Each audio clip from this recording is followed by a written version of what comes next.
สวัสดีkaทุกคนฉันชื่อ Shiny นะคะ So karon mag-learn o mag-practice ta sa isa ka consonant sa Thai alphabet, no? As you can see, kita na ko dirang sulod.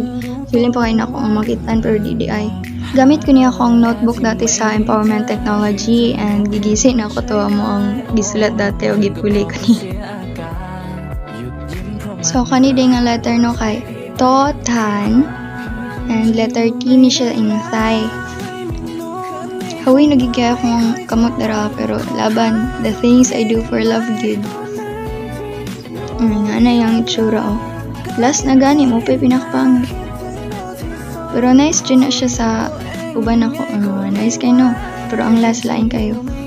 So na-decide ay kung mag-learn og Thai no kay hi, dagan kay kong mga labidabs na taga Thailand and gusto ko pag moadto na ko Thailand puhon in God's will and God's perfect time kay dili na ako need og subtitle para magkasinabtanay mi and mga togora para sa pangarap